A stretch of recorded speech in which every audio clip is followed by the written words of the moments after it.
अच्छा जी, अब हम कंटिन्यू करेंगे टॉपिक। अब स्टमक और डुओडेनल डिजीज़ डिस्कस करेंगे। ठीक है, ईसोफेजियल डिजीज़ यहाँ पर हमारी कंप्लीट हो गई थी। तो नेक्स्ट हमारा ये टॉपिक है गैस्ट्राइटिस एंड गैस्ट्रोपैथी। क्या फ़र्क है इनमें? गैस्ट्राइटिस जो है वो एक्चुअली गैस्ट्रिक म्यूकोज़ा की इन्फ्लामेशन को हम कहते हैं।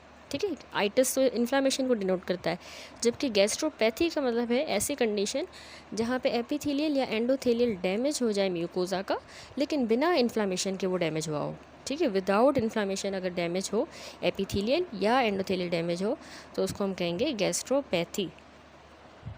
अब जो इन्फ्लामेशन थी, गैस्ट्राइटिस थी, वो इरोजिव भी हो सकती है, नॉन इरोजिव भी हो सकती है। पहले इरोजिव डिस्कस करेंगे डिटेल में। इसमें सबसे पहले है एनसेड्स गैस्ट्राइटिस। एनसेड में जो एस्पिरिन होती है, ये क्या करती है? डैमेज कर देती है हमारे म्यूकोजल बैरियर को। म्यूकोजल बैरियर जो है डैमेज होता है कैसे कि ये एसिड को अलाउ करेगी to diffuse into the gastric mucosa, जहाँ पर वो हिस्टामीन को रिलीज़ करवाएगा। ठीक है, एसिड जो है वो आ गया है गैस्ट्रिक म्यूकोज़ा में डिफ्यूज़ होके, तो उसने वहाँ हिस्टामीन रिलीज़ करवाया। उस हिस्टामीन की वजह से इन्फ्लामेशन होती है। ठीक है, ये हुई एनसेड्स गैस्ट्राइटिस। उसके बाद स्ट्रेस गैस्ट्राइटिस है, ये भी एरोजिव की टाइप है। स्ट्रेस रिलेटेड गैस्ट्रिक जो इरोजन्स डेवलप करती हैं, ये 18 hours in the majority of the critically ill patients में होंगी, प्रोड्यूसिंग स्ट्रेस अल्सर्स। ठीक है, इसमें जो हम स्ट्रेस लफ्ज़ यूज़ कर रहे हैं उसमें वो हम ट्रॉमा को कह रहे हैं, बर्न को, हाइपोटेंशन, सेप्सिस, ठीक है, उसको कह रहे हैं। तो ऐसी गैस्ट्रिक इरोजन जो इस तरह के स्ट्रेस की वजह से हो 18 घंटों के अंदर, ठीक है, क्रिटिकली इल पेशेंट है, उसको ट्रॉमा हुआ या बर्न हुआ या सेप्सिस हुई, कुछ भी हुआ है अगर, उसके 18 घंटों में डेवलप करेगी। और उसमें स्पेसिफिक वो स्ट्रेस अल्सर्स प्रोड्यूस होंगे स्टमक में। ठीक है, तो उसमें कुछ मेजर रिस्क फैक्टर्स होते हैं। मेजर जो रिस्क फैक्टर्स हैं इस स्ट्रेस गैस्ट्राइटिस के, उसमें आता है ट्रॉमा, बर्न्स की वजह से। ठीक है, बर्न्स में कर्लिंग अल्सर्स फॉर्म होंगे। ठीक है, हाइपोटेंशन, सेप्सिस में भी ये प्रोड्यूस होते हैं, और सीएनएस इंजरी से भी स्ट्रेस गैस्ट्राइटिस होती है। कोएगुलोपैथी, मैकेनिकल वेंटिलेशन, ठीक है, जो वेंटिलेटर वगैरह हो, multi organ failure, hepatic and renal failure. अब इसमें हमने क्या करना होता है कि सक्राल फेट या H2 रिसेप्टर एंटागोनिस्ट जो हैं, ऐसी ड्रग्स से प्रोफाइलेक्सिस देनी होती है ताकि ब्लीडिंग का इंसिडेंस कम हो। ठीक है, स्ट्रेस गैस्ट्राइटिस में। देन आता है एल्कोहलिक गैस्ट्राइटिस, थर्ड टाइप है, ये भी इरोजिव होती है। बहुत ज़्यादा एक्सेसिव अल्कोहल कंजप्शन से इरोजिव गैस्ट्राइटिस होती है और पेशेंट को अपर जीआई ब्लीडिंग होती है। ठीक है, ये तीनों हो गई। अब क्लिनिकल फीचर, पेशेंट को इरोजिव गैस्ट्राइटिस हुई है तो वो पेशेंट एसिम्प्टोमेटिक भी हो सकता है। ठीक है, एनसेड्स की वजह से या स्ट्रेस की वजह से, अल्कोहल की वजह से एसिम्प्टोमेटिक भी हो सकता है।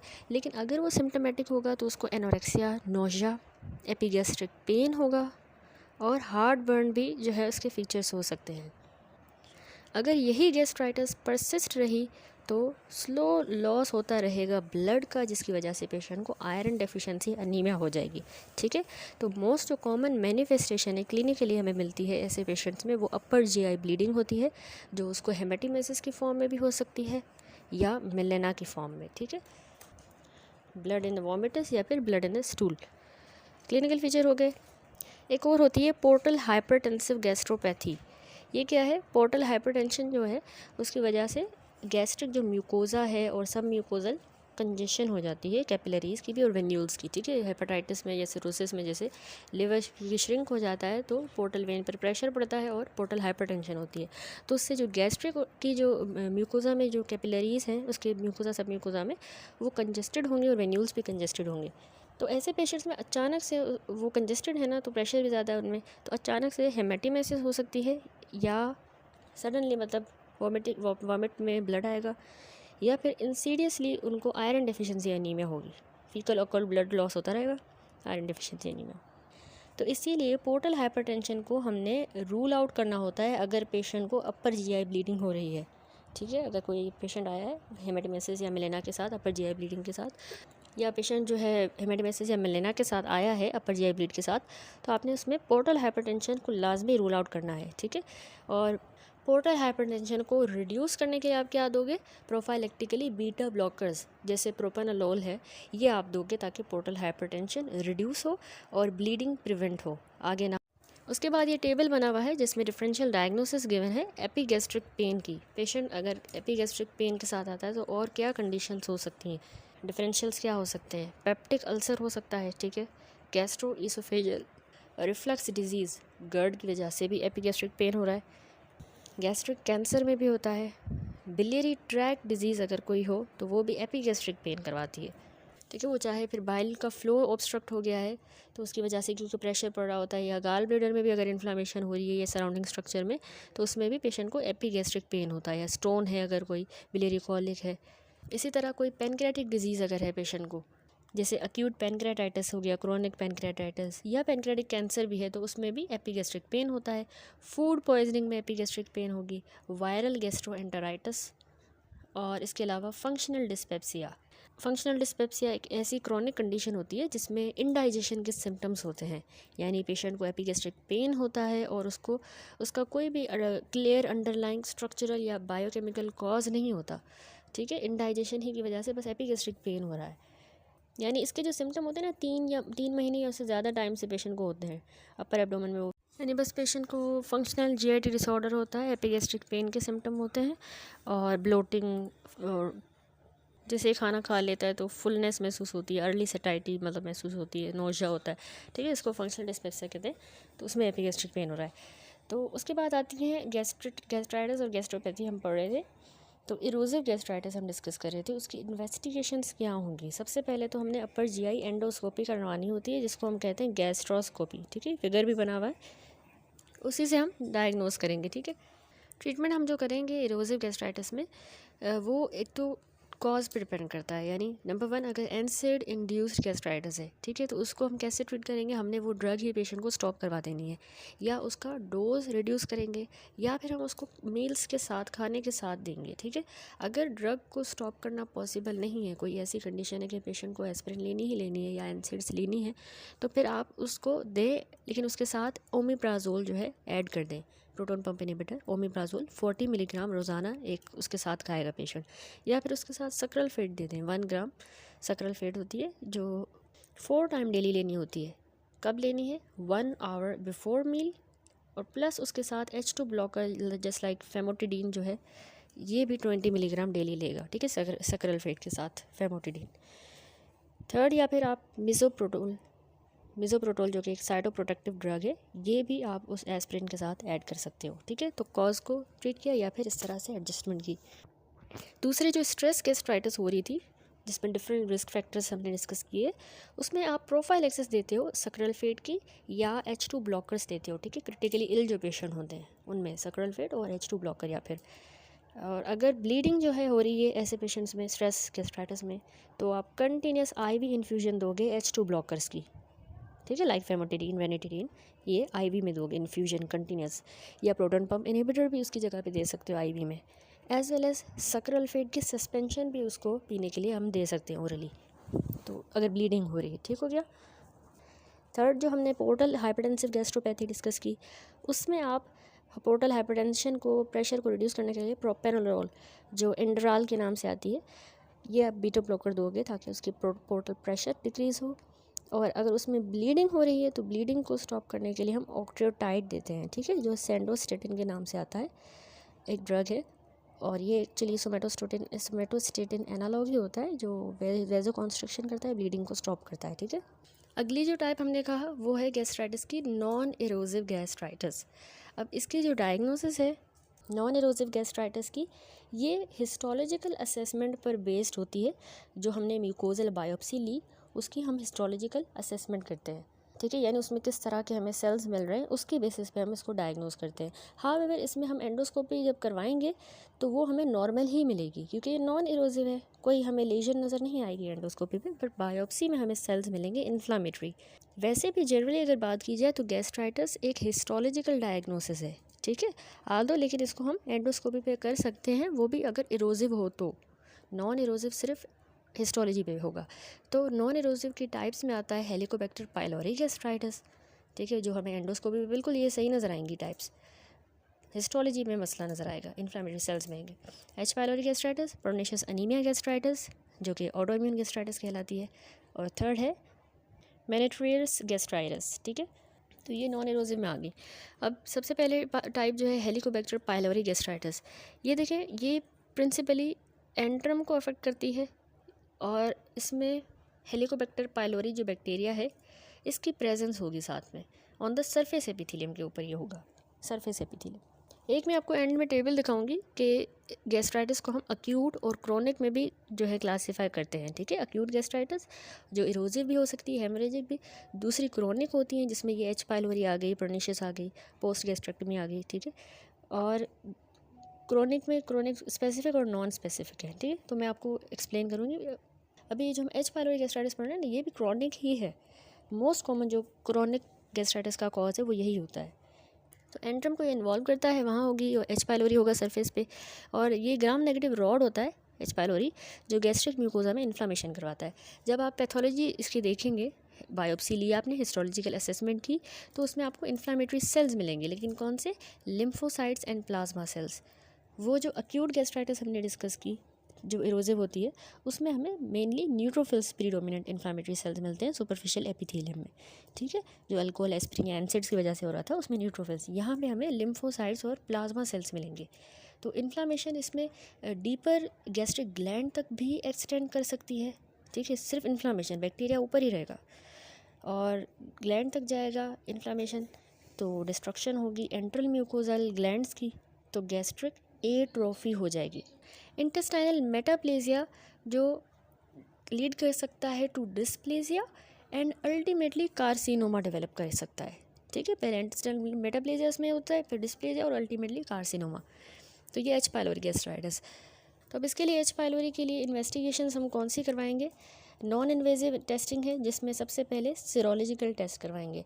एंटी एच पाइलोरी एंटीबॉडीज़ जो है ना, IgG की डिटेक्शन, इसकी सेंसिटिविटी और स्पेसिफिसिटी 90% से ऊपर है, ठीक है। ये हम IgGs देखेंगे ब्लड में। लेकिन हाउएवर ये टेस्ट इंडिकेट नहीं करता कि वेदर पेशेंट को जो इन्फेक्शन है अभी हो रहा है या नहीं, क्योंकि IgG का जो टाइटर है वो डिक्लाइन कर जाता है अनडिटेक्टेबल लेवल तक इन 50% of the patient bye 12 to 18 month of after the eradication therapy, ठीक है। इरेडिकेशन थेरेपी उसने ली तो 12 से 18 महीनों के बाद टाइटर फॉल कर जाता है IgG का 50%। तो इसलिए हम नहीं पता लगा सकते कि अभी उसको इन्फेक्शन हो रहा है या नहीं हो रहा। तो ये सीरोलॉजिकल जो टेस्ट है रूटीनली हम परफॉर्म करते हैं स्क्रीनिंग पर्पस के लिए। अगर ये पॉजिटिव आता है, हमें IgG मिलती हैं, तो फिर हम फर्दर टेस्ट परफॉर्म करते हैं डायग्नोस करने के लिए कि वेदर अभी इन्फेक्शन एक्टिव है या नहीं है, ठीक है।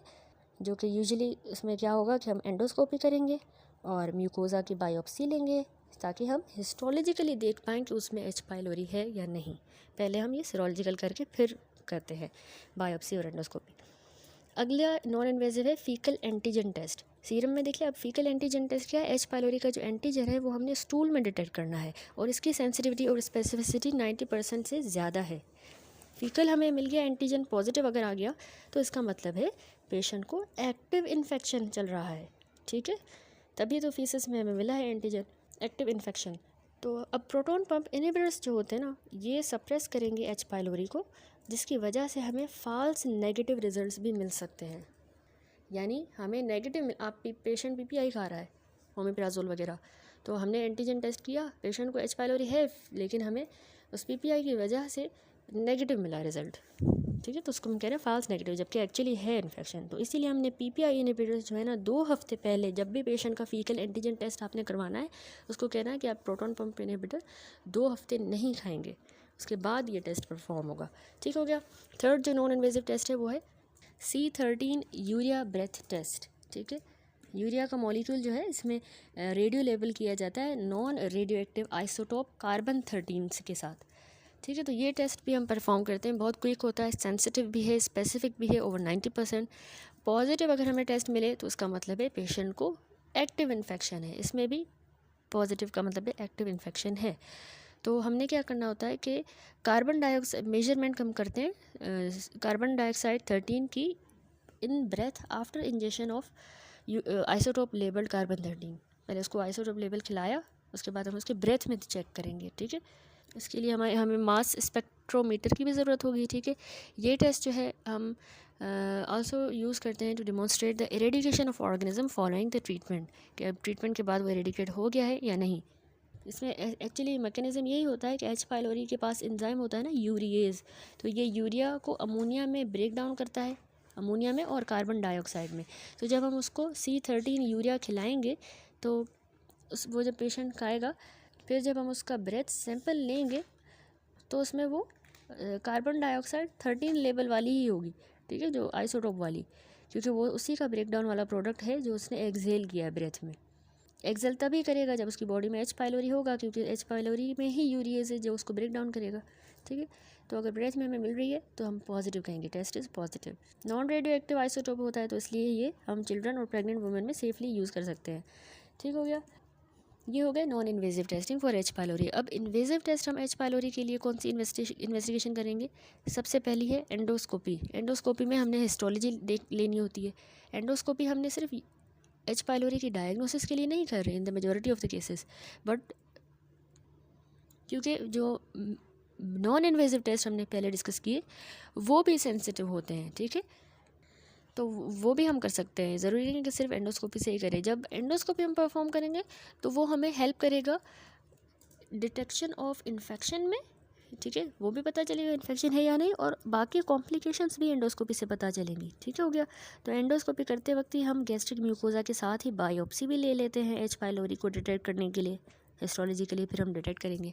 एंडोस्कोपी से हमें एडिशनल इन्फॉर्मेशन भी मिलेगी कि अल्सर तो नहीं बन गया, रिफ्लक्स तो नहीं हो रहा है एसिड का, और मेटाप्लेजिया या डिस्प्लेजिया भी बायोप्सी पे हमें पता चल जाएगा, ठीक है, हो गया। तो दूसरा है रैपिड यूरिएज टेस्ट।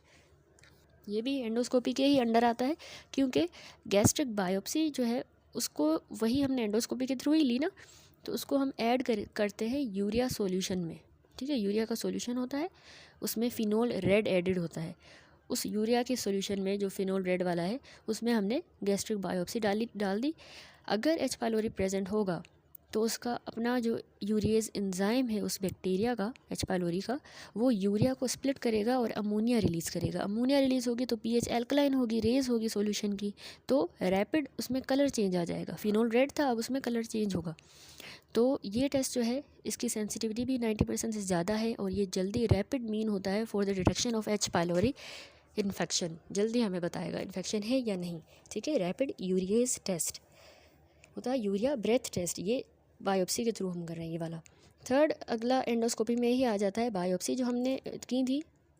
थर्ड है कल्चर एंड सेंसिटिविटी। तो जो हमने बायोप्सी ली थी ना, उनको हम कल्चर करेंगे स्पेशल मीडियम पे, और उनकी सेंसिटिविटी देखेंगे कि कौन सा एंटीबायोटिक सेंसिटिव है, उसको एसरटेन करेंगे। और ये टेस्ट जो है मोस्ट कन्फर्मेटिव है, लेकिन हम रेयरली ही परफॉर्म करते हैं क्योंकि इसमें बहुत ज़्यादा हाई फेलियर रेट होता है। ये लेबोरियस है और एक्सपर्टाइज की भी इसमें ज़रूरत है, तो हम ये परफॉर्म रेयरली करते हैं, ठीक हो गया। यहाँ सारी जो है इन्वेस्टिगेशंस कंप्लीट हुई, invasive and non invasive for H pylori जो कि नॉन इरोजिव गैस्ट्राइटिस। अच्छा जी, अब जो है eradication of H pylori infection यानी ट्रीटमेंट थोड़ा डिस्कस करते हैं। जो हमारा गोल होता है ट्रीटमेंट का of H pylori positive duodenal या गैस्ट्रिक अल्सर, उसमें यही गोल होता है कि हमने अल्सर को भी हील करना है और इरेडिकेट करना है, यानी सप्रेस नहीं करना, बैक्टीरिया को इरेडिकेट कर देना है और अल्सर भी ट्रीट हो जाए। तो फॉलोइंग जो रेजिमेन है ये हम यूज़ करते हैं ताकि हम ऑर्गेनिज्म को इरेडिकेट कर दें 10 से 14 दिनों में, ठीक है, 10 से 14 दिनों में। तो प्रोटॉन पंप इनहिबिटर जैसे ओमिप्राजोल है लॉसिक के नाम से, ये हमने 6 से 8 हफ्ते फर्दर पेशेंट को कंटिन्यू करवानी है ताकि उसकी जो अल्सर बना है उसकी हीलिंग हो, ठीक है। 10 से 14 दिन बाकी कोर्स चलेगा, बाकी PPI जो है वो 6 to 8 वीक्स लेगा। कॉमनली हम ट्रिपल थेरेपी रेजिमेन यूज़ करते हैं। रेजिमेन 1 है, एक तो हम ओमिप्राजोल दें जो कि इस लॉसिक के नाम से आती है 20 मिलीग्राम, ये ट्वाइस डेली पेशेंट यूज़ करेगा, ठीक है। प्लस उसके अलावा एमॉक्सिसिलिन जो कि एमॉक्सिल के नाम से आती है, ये 1000 मिलीग्राम यानी 1 ग्राम हो गया, ये भी ट्वाइस डेली होगी। और थर्ड जो ड्रग है प्लस में क्लेरिसिड यानी क्लेरिथ्रोमाइसिन जो है 500 मिलीग्राम, ये भी ट्वाइस डेली यूज़ करेगा पेशेंट, ठीक है। तो ओमिप्राजोल, एमॉक्सिसिलिन और क्लेरिथ्रोमाइसिन, ये हो गई ट्रिपल ड्रग रेजिमेन।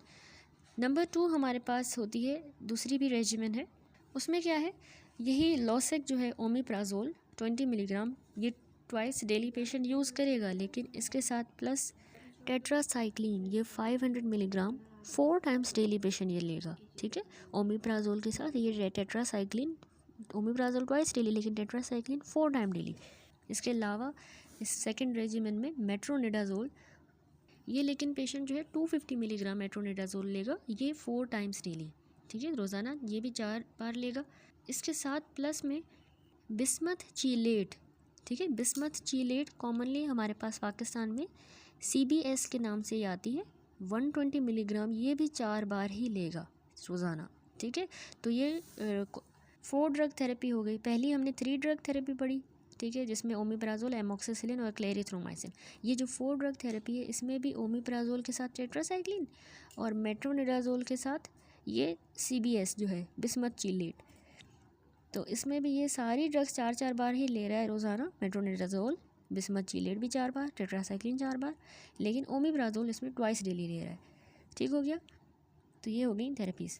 टेबल बना हुआ है, इसमें कुछ प्रैक्टिस टिप्स गिवन है कि जब पेशेंट को डिस्पेप्सिया होता है, हार्ट बर्न जिनको हो रहा है, गैस्ट्रिक पेन, ठीक है, dyspepsia, heart burn, epigastric pain, तो जब क्लिनिकल डायग्नोसिस गैस्ट्राइटिस की है या आपको एपेप्टिक अल्सर लग रहा है लेकिन एनसेड्स के इनटेक का कोई भी हिस्ट्री नहीं है, तो आपने anti-H पाइलोरी एंटीबॉडीज़ ज़रूर टेस्ट करवानी है, ठीक है। anti-H पाइलोरी एंटीबॉडीज़, अगर डिस्पेप्सिया हो रहा है, हार्ट बर्न हो रहा है, एपिगैस्ट्रिक पेन हो रहा है, तो आप ये करवाओगे।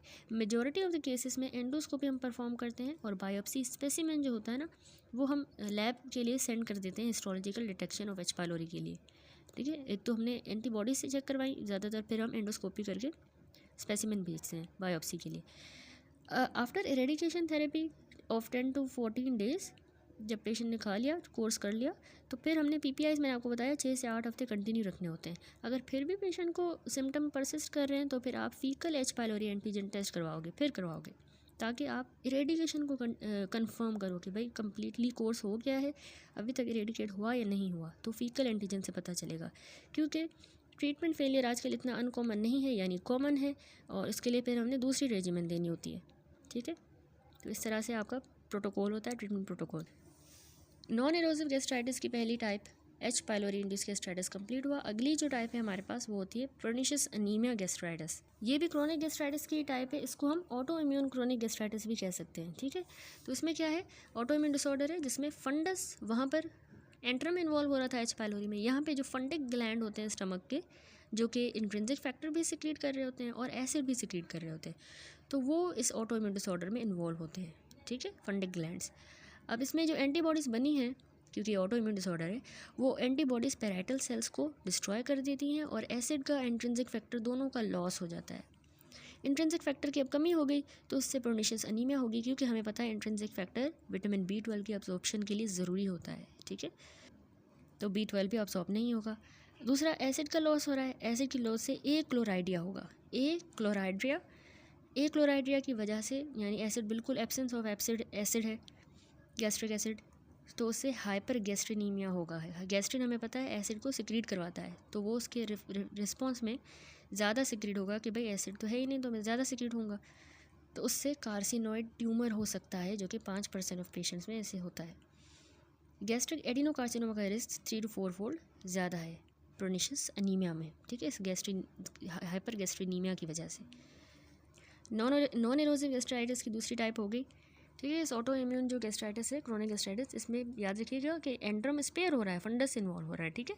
और हिस्टोलॉजी जब हम करेंगे तो एट्रोफी, इन्फ्लामेशन मिलेगी, chronic inflammation, fundic gland loss हो जाएंगे। और याद रखिएगा इसमें भी इंटेस्टाइनल मेटाप्लेजिया हो जाता है, कभी कभार हाइपरप्लेजिया भी हो जाता है इंटेरोक्रोमाफिन लाइक सेल्स का, ठीक है। पैराइटल सेल्स और इंट्रिंसिक फैक्टर के खिलाफ हमें सर्कुलेटिंग एंटीबॉडीज़ मिलेंगी, और जितनी डिग्री की गैस्ट्रिक एट्रोफी सीवियर होगी और जितना ज़्यादा इंट्रिंसिक फैक्टर का लॉस होगा उसकी सिक्रीशन का, तो हमें पता है कि उससे फिर पर्निशियस अनीमिया ज़्यादा होगी कुछ पेशेंट्स में, ठीक है। अब ये गैस्ट्राइटिस वैसे यूजुअली एसिम्टोमेटिक ही होती है, कुछ को ऑर्गन स्पेसिफिक ऑटो इम्यूनिटी हो सकती है, जैसे साथ में थायरॉयड डिजीज़ हो सकती है, ठीक है। लॉन्ग टर्म में ये गैस्ट्रिक कार्सिनोमा का रिस्क बढ़ाती है। अगली जो है टाइप हमारे पास गैस्ट्राइटिस की, वो है मेंट्रियर्स डिजीज़, मेंट्रियस गैस्ट्राइटिस। मेंट्रियर गैस्ट्राइटिस को हम हाइपरट्रॉफिक गैस्ट्रोपैथी भी कहते हैं, ठीक है। और इसमें होगा क्या, जायंट थिकन्ड गैस्ट्रिक फोल्ड्स हो जाते हैं, ठीक है, जो कि इन्वॉल्व करेंगे प्रीडोमिनेंटली जो स्टमक की बॉडी है उस हिस्से को इन्वॉल्व करेंगे, यानी वहाँ के गैस्ट्रिक फोल्ड बहुत ज़्यादा जायंट हो गए हैं, थिक हो गए हैं, ठीक है। हाइपरट्रॉफिक गैस्ट्रोपैथी इसीलिए हम कह रहे हैं। पेशेंट कंप्लेन क्या करता है, nausea, epigastric pain, weight loss, diarrhoea, ठीक है। क्योंकि प्रोटीन लॉस हो रहा है गैस्ट्रिक म्यूकोजा से, तो पेशेंट्स को सीवियर हाइपोएल्ब्यूमिनीमिया और एनएसआर का जो है जनरलाइज्ड एडिमा डेवलप होगा प्रोटीन के लॉस की वजह से। एटियोलॉजी तो नहीं पता इसकी, लेकिन ये ट्रीटमेंट इसका सिम्टोमेटिक है, सिम्टोमेटिक ट्रीटमेंट ही देंगे जो कंप्लेन है पेशेंट की। और एच पाइलोरी की इरेडिकेशन अगर हम करेंगे तो उसके सिम्टम इम्प्रूव होंगे, पेशेंट इम्प्रूव होगा। यहाँ तो बहुत शॉर्ट लिखा हुआ है, लेकिन इस थोड़ा सा एक्सप्लेन कर देती हूँ कि ये रेयर कंडीशन होती है वैसे, और इसमें बस जो गैस्ट्रिक पिट्स होती हैं ना वो एलोंगेट हो जाती हैं, टॉर्चुअस हो जाती हैं, और वहाँ पे जो पेराइटल और चीफ सेल्स हैं वो रीप्लेस हो जाएंगे बाय म्यूकस सिक्रीटिंग सेल्स, यानी पेराइटल चीफ की जगह पे अब म्यूकस सिक्रीशन वाले सेल्स आ गए हैं। तो जाहिर सी बात है सिर्फ म्यूकस सिक्रीट होगा एसिड, और उनकी जगह पे चीफ सेल्स तो पेप्सिनोजन सिक्रीट करते हैं, तो उसकी जगह पे सिर्फ म्यूकस सिक्रीट हो रहा है। तो इसका वैसे कॉज नहीं पता, लेकिन आप याद रखिए कि ट्रांसफॉर्मिंग ग्रोथ फैक्टर अल्फ़ा जो है उसकी बहुत ज़्यादा एक्सेसिव सिक्रीशन होती है इसमें, ठीक है।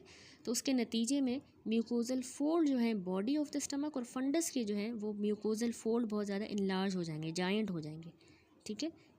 ट्रांसफॉर्मिंग ग्रोथ फैक्टर अल्फा ज़्यादा सिक्रीट हुआ उस वजह से। मोस्ट पेशेंट हाइपोक्लोराइडिक होते हैं, जबकि कुछ पेशेंट को अपर जीआई के सिम्टम होंगे, ठीक है, जिसे मैंने आपको बताया। और मिडिल या ओल्ड एज में होता है ये डिजीज़ प्रोटीन लूजिंग एंटेरोपैथी के साथ।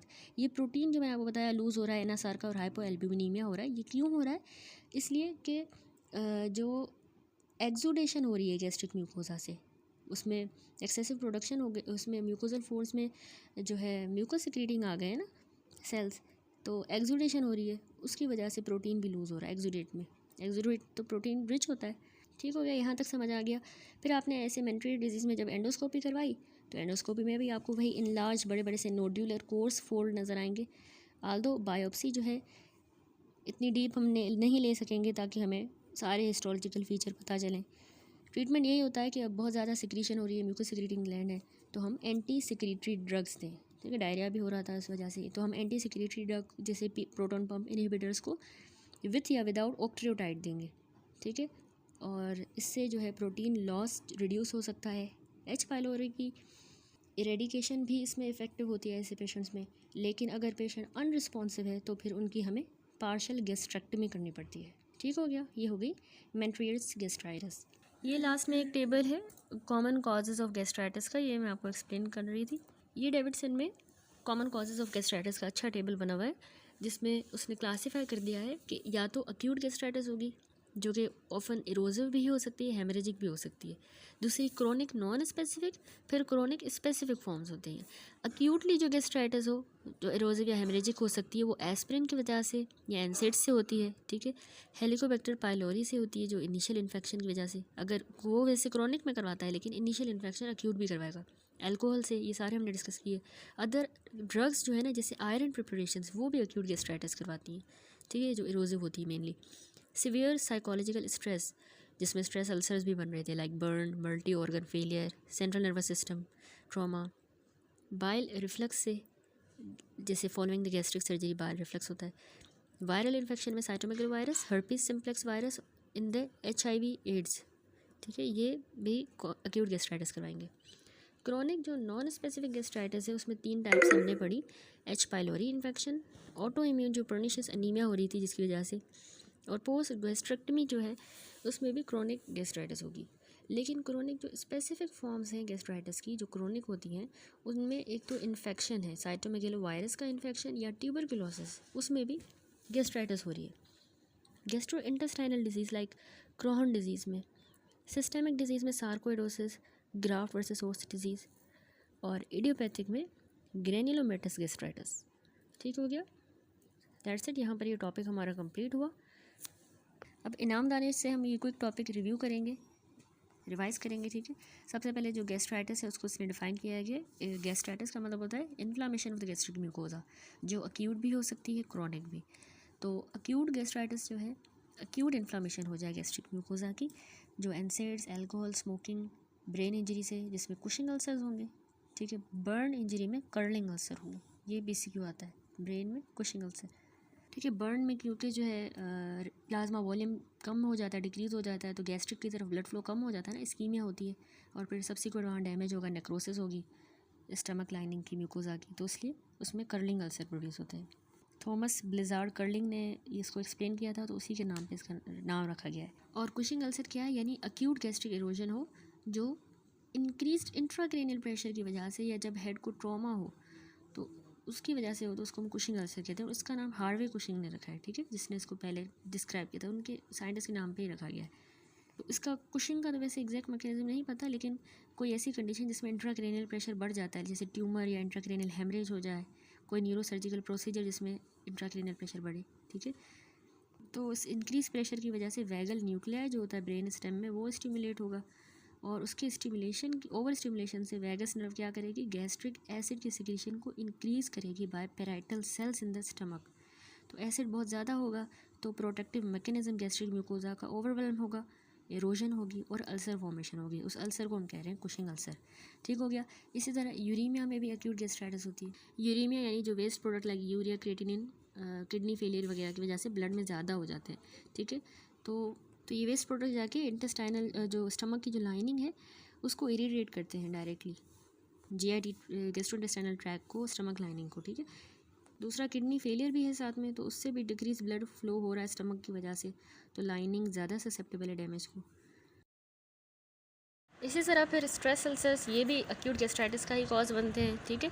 अब प्रेजेंटेशन कैसी होती है एक्यूट गैस्ट्राइटिस की, पेशेंट वैसे अर्ली स्टेज पे एसिम्प्टोमेटिक ही होता है, ठीक है। सिर्फ उसको एपिगैस्ट्रिक पेन या फिर हो सकता है या नोशिया होता है, वॉमिटिंग, मैसिव हेमेटिमेसिस या फिर मिलेना एंड फीटल ब्लड लॉस के साथ आएगा, ठीक है। तो ये इसमें प्रेजेंटेशन होती है।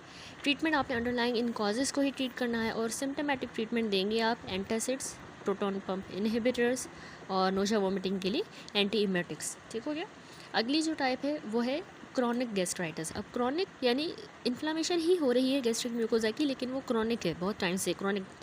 तो इससे क्रॉनिक इन्फ्लामेशन की वजह से म्यूकोजा की एट्रोफी हो जाएगी, mucosal atrophy and intestinal metaplasia हो जाएगा in the absence of erosion, ठीक है। क्रॉनिक वाली टाइप जो है वो नॉन इरोजिव में आती है, ठीक है, इसमें इरोजन नहीं होगी, एक्यूट में इरोजन था। तो अब इस क्रॉनिक के भी फर्दर टाइप्स हैं, type A chronic gastritis, type B, यानी जिस तरह मैंने आपको डेविडसन से भी दिखाया कि स्पेसिफिक और नॉन स्पेसिफिक जिसको हम कह रहे थे, ठीक है। तो टाइप ए क्रॉनिक गैस्ट्राइटिस यानी नॉन स्पेसिफिक जो है वो ऑटो इम्यून गैस्ट्राइटिस होती है, जो बॉडी और फंडस को इन्वॉल्व करेगी। ये पॉइंट्स आपने याद रखनी, इन्हीं में से BCQs आते हैं कि कौन सा रीजन किसमें इन्वॉल्व हो रहा है, ठीक है। इसमें ऑटो इम्यून में बॉडी और फंडस होगा, एंट्रम नहीं इन्वॉल्व हुआ है, एंट्रम स्पेयर होगा, एंट्रम ज़्यादातर एक्यूट गैस्ट्राइटिस में इन्वॉल्व हो रहा था। तो ये लेस कॉमन है, और 10% ऑफ द क्रॉनिक गैस्ट्राइटिस जो है वो टाइप ए क्रॉनिक गैस्ट्राइटिस होती हैं। इसमें ऑटो एंटीबॉडीज़ बनती हैं पैराइटल सेल्स के अगेंस्ट। तो पैराइटल सेल्स ही जब डैमेज होंगे तो क्या होगा, एक तो HCl प्रोडक्शन अफेक्ट होगी, इंट्रिंसिक फैक्टर भी अफेक्ट होगा। HCl कैसे कि ए क्लोराइड्रिया हो जाएगा, ए क्लोराइडिया विथ हाइपरगैस्ट्रीनीमिया, यानी एसिड बिल्कुल भी सिक्रीट नहीं हो रहा, उसके रिस्पॉन्स में रिफ्लक्स गैस्ट्रिन की सिक्रीशन ज़्यादा हो रही है। ये आपने पॉइंट याद रखनी है, ठीक है। सिनेरियो बेस्ड भी आपके पास क्वेश्चन आ सकते हैं। और इंट्रिंसिक फैक्टर अफेक्ट हो रहा है तो उससे पर्निशियस अनीमिया होगी, विटामिन B12 की अब्जॉर्प्शन नहीं होगी, उसकी डेफिशिएंसी होगी।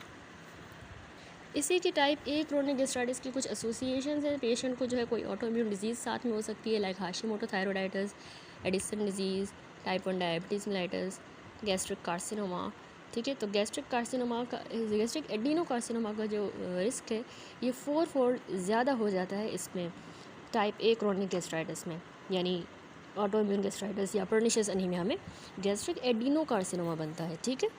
अगली जो है टाइप वो है type B chronic gastritis. Type B chronic gastritis वो 10 थी, ये मोस्ट कॉमन टाइप जो है टाइप बी क्रोनिक गैस्ट्राइटिस होती है, ठीक है। अब ये एंट्रम को इन्वॉल्व करेगी, एंट्रम और पाइलोरस इसमें इन्वॉल्व होते हैं, और ज़्यादातर ये H पाइलोरी की वजह से होता है, ठीक है। इसमें जो प्रीडोमिनेंटली हमें इन्फ्लामेटरी सेल्स मिलेंगे वो लिम्फोसाइट्स और प्लाज्मा सेल्स होते हैं। ट्रीटमेंट यही होता है कि इस तरह की फिर गैस्ट्राइटिस में हम, वैसे तो पेशेंट एसिम्प्टोमेटिक होता है, कोई थेरेपी की ज़रूरत नहीं होती, लेकिन अगर डिस्पेप्सिया हो रहा है तो पेशेंट को हम H पाइलोरी इरेडिकेशन वाली थेरेपी जब देंगे तो उससे बेनिफिट मिल सकता है, ठीक है। थर्ड जो हमने एक मेंटरी डिजीज़ पढ़ी थी जिसको हम हाइपरट्रॉफिक गैस्ट्रोपैथी कहते हैं। इसमें क्या हो रहा था कि जो सरफेस म्यूकस सेल्स होते हैं ना, उनका हाइपरप्लेजिया हो जाता है, म्यूकस सिक्रीटिंग सेल्स का, विथ ग्लैंडुलर एट्रोफी, ग्लैंड की एट्रोफी, म्यूकस सिक्रीटिंग से हाइपरप्लेजिया हो रहा है। तो वैसे जेंडर में ये मेल डोमिनेंट डिजीज़ होती है, इसकी इटियोलॉजी अननोन है, बॉडी, फंडस या फिर इंटायर स्टमक में ये होती है, ठीक है। फीचर्स यही होते हैं कि अब बहुत ज़्यादा हाइपरप्लेजिया हो गया ना, तो बहुत ज़्यादा एक्सेसिव म्यूकस सिक्रीशन होगी, गैस्ट्रिक सिक्रीशन में म्यूकस ज़्यादा होगा, HCl कम होगा क्योंकि ग्लैंड की एट्रोफी हुई है, म्यूकस ज़्यादा है, एसिड कम है, और हाइपोएल्ब्यूमिनीमिया, प्रोटीन लूजिंग एंटेरोपैथी होगी क्योंकि एक्सुडेशन हो रही है, ठीक है, तो प्रोटीन लॉस हो जाएगा, और पेरिफेरल एडिमा होगा NSR का, प्रोटीन के कम होने की वजह से मैलिग्नेंट ट्रांसफॉर्मेशन हो सकती है इसमें। तो ट्रीटमेंट यही होता है कि हम इसमें पार्शियल गैस्ट्रेक्टमी कर देते हैं, या फिर हम एंटी सेक्रेटरी ड्रग्स से भी ट्रीट कर सकते हैं, जैसे PPIs विथ या विदाउट ऑक्ट्रोटाइड, और H पायलोरी की इरेडिकेशन भी इसमें है हेल्पफुल, लेकिन पार्शियल गैस्ट्रेक्टमी ही है अगर पेशेंट अनरिस्पॉन्सिव है तो। दैट्स इट, यहाँ पर हमारा टॉपिक गैस्ट्राइटिस कंप्लीट हुआ। नेक्स्ट वीडियो से इंशाल्लाह हम पेप्टिक अल्सर डिजीज़ स्टार्ट करेंगे।